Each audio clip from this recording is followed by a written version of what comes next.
Boa tarde a todos. Ai, cadê a mesinha? Teve um acidente. Aí, ó. Não, aquela bonita. Aquela lá, um aluno trombou com ela.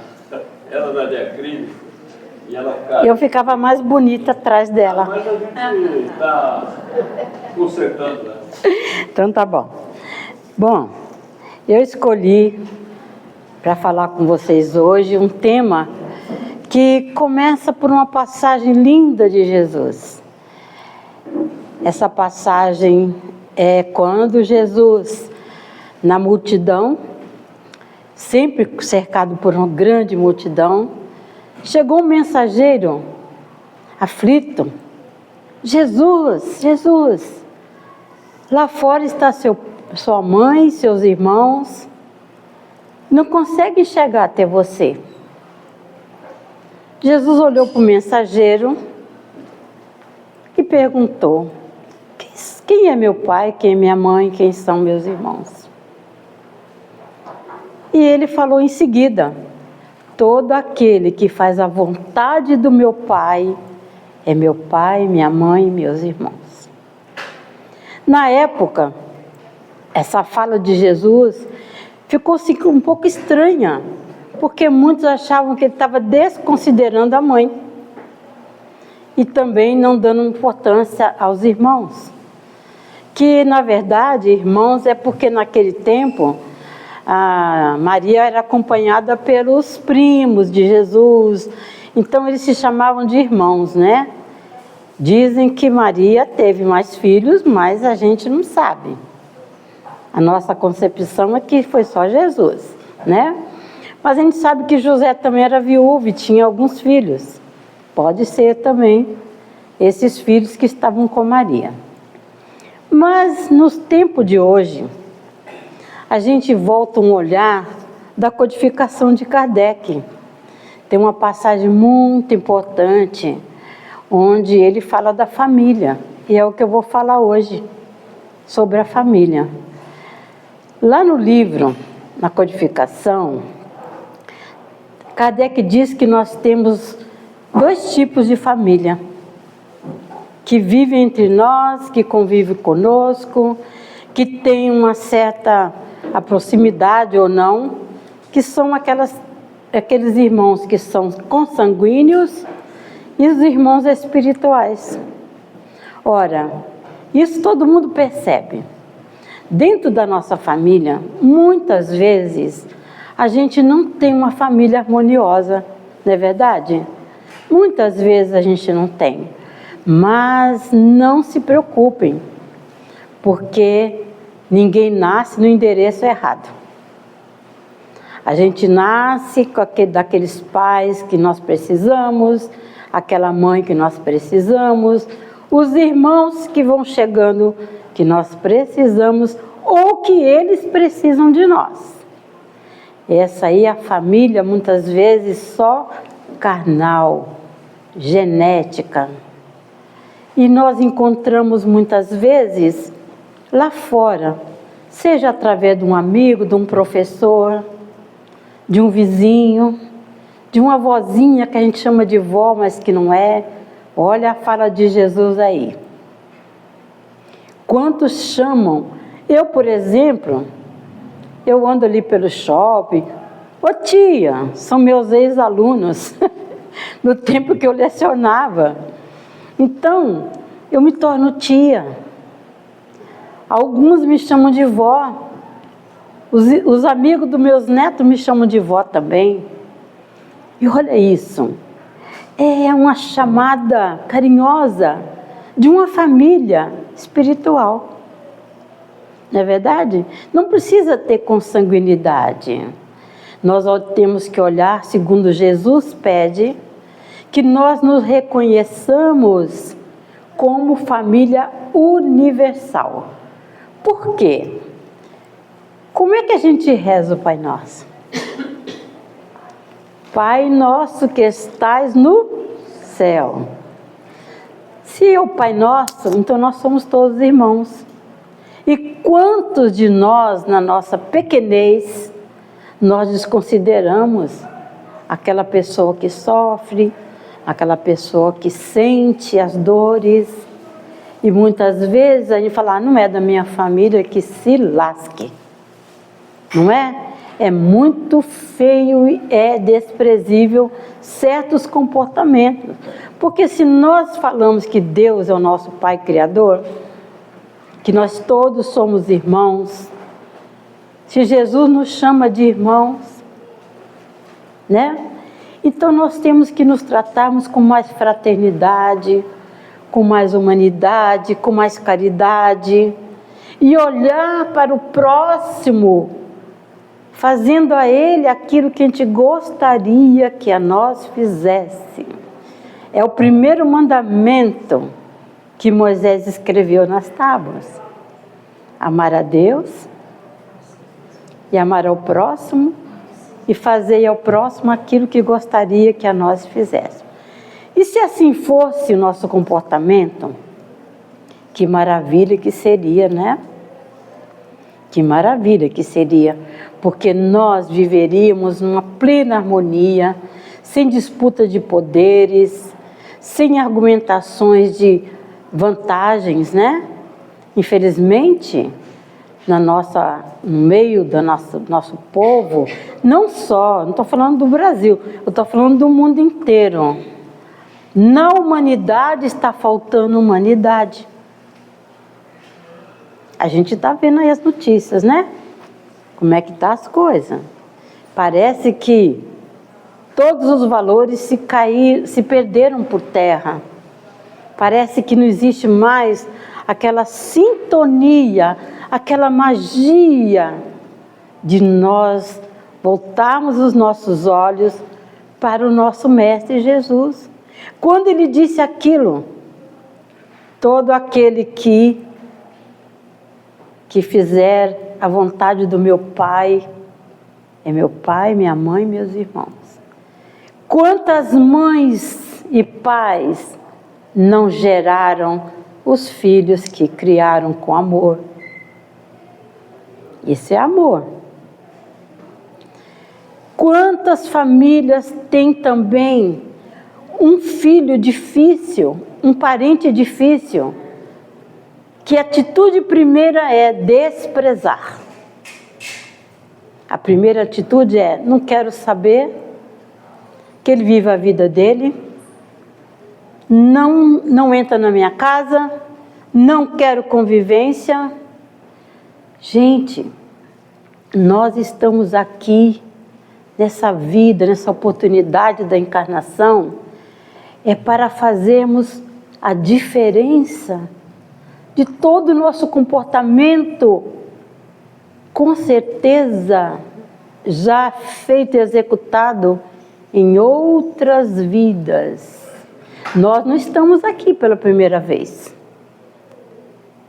Principalmente nós que já temos essa fé raciocinada, nós os espíritas, nós formamos uma família que tem talvez a necessidade da mesma procura, que é a nossa evolução, o nosso entendimento, entender a filosofia do que é viver e do que é a vida.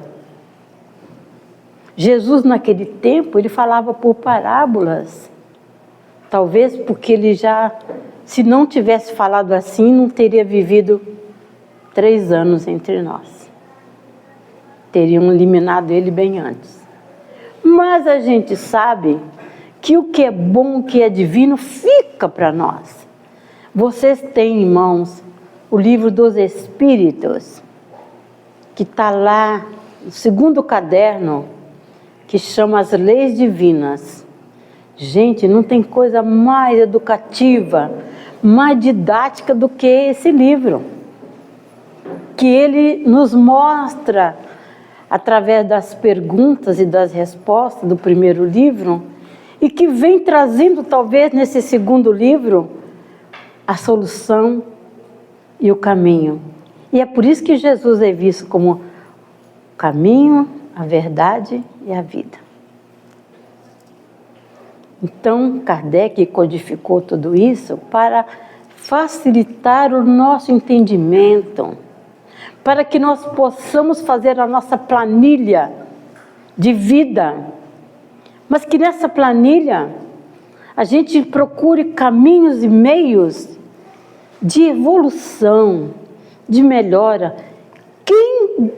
Qualquer um de nós sabemos onde estão nossas fraquezas, aonde pesa mais o nosso orgulho, a nossa vaidade. A gente conhece pessoas que dizem: aqui eu mando, todo mundo me obedece, seja no trabalho, seja dentro de casa mesmo. Um provedor que se vale da condição para rebaixar, humilhar. E a doutrina nos ensina que em muitos momentos os nossos filhos quase que acabando de levantar na vida, começar a caminhar, coisas lindas saem da boquinha daquelas crianças. E essa é a prova de que muitas vezes um filho tem uma evolução muito maior do que a nossa. E a pureza das crianças, né? A raiva, o ódio, o desprezo, o ignorar das dores do próximo. Gente, como é que pode? Como pode a gente estar ouvindo no Rio Grande do Sul, alagou, muita gente perdeu as casas. Agora há pouco tempo mesmo nós tivemos um incêndio, né, no Guarujá. Como? Ainda bem que não tem parente meu lá. Não pode rezar Pai Nosso. Está proibido. Porque nessa hora está simplesmente fazendo um grupo em destaque de desprezo, de não é comigo. E se fosse um que descobrisse em seguida que ali naquele fogo tinha uma tia que ele não sabia? Aí vai lá no velório? Vai pedir perdão ali? Não. Nós vamos adquirir nesse momento uma pequena mancha no nosso perispírito. Porque tudo que nós fazemos nessa vida ecoa conosco para a eternidade. E não adianta dizer: mas eu fiz isso, eu maltratei minha mãe, meu pai, porque naquela época eu era rebelde, eu era adolescente, hoje eu já me arrependi. Mas o arrependimento nosso, nem quando você recebe o perdão das suas ofensas, isso não te isenta de responder a Deus por essa atitude. Um lema muito legal: fazer o bem, exercer o bem é muito bom. Desprezar, ignorar, fazer qualquer coisa que traga assim uma separação, uma indiferença, isso vira perturbação para o nosso espírito. Lembram quando vocês leram no Evangelho que Jesus diz: reconcilia-te com teu irmão enquanto estares na caminhada? Não é? Porque a gente tem que chegar e deixar o orgulho e a vaidade de lado. Eu estou falando de família mesmo, gente, porque é dentro da nossa família que a gente encontra mais os tropeços dessas desavenças, né? A gente vê parente. Eu conheço mesmo uma pessoa que tem 2 filhos. Quando um abre a porta do quarto, que está vendo que o outro está saindo, ele volta para dentro do quarto. Moram na mesma casa, comem a mesma comida, têm os mesmos pais, mas eles têm uma intolerância um com o outro, e eles estão crescendo. Eles já estão bem adultozinhos já, tem 16 e 18 anos. Quanto tempo vai durar isso, gente? Será que vai ter que vir uma nova encarnação para vir talvez sem fala? Porque a consequência é essa. A pessoa que tem a voz tem o caminhar e não vai, deixa o seu orgulho, a sua vaidade, a sua arrogância. Reconcilia-te com teu irmão enquanto estares aqui na caminhada da encarnação juntos.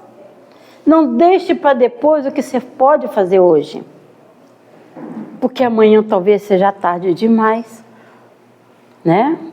Amanhã pode ser tarde demais. E família é tão abençoado, porque eu já li de Emmanuel assim, que as famílias são núcleos, pai, mãe, filhos, é uma colônia, é um ninho, onde ali ele conta com o auxílio dos pais, das mães, entre irmãos, porque tem irmãos que sempre apazigua o outro, não tem? Quanto maior a família, sempre tem um que é mais calmo, que fala, ai gente, para, isso não pode, papai e mamãe estão tristes. Sempre tem aquele lá que também são auxiliares nessa caminhada dessa família. E a gente conhece famílias maravilhosas também, né? A gente conhece famílias que ainda têm a tradição de sentarem à mesa, de confraternizarem no Natal, no Ano Novo. Mas é preciso que tudo isso seja feito com o quê? Com amor. O amor maternal, paternal, fraternal. Precisa ter o amor. Não tem uma música do Michael Jackson que faz assim: só o amor cura o que já se fez. Não tem? Vocês já ouviram essa música? Então, só o amor. Só o amor transporta as nossas montanhas negras, horrorosas, que muitas vezes a gente nem percebe a nebulosa que está. Mas o orgulho não deixa a gente perceber. Aquele que muitas vezes fez, aprontou, aquele precisa de mais entendimento. Aquele que tem, que nem a minha amiga falou hoje, os espíritos endurecidos, né?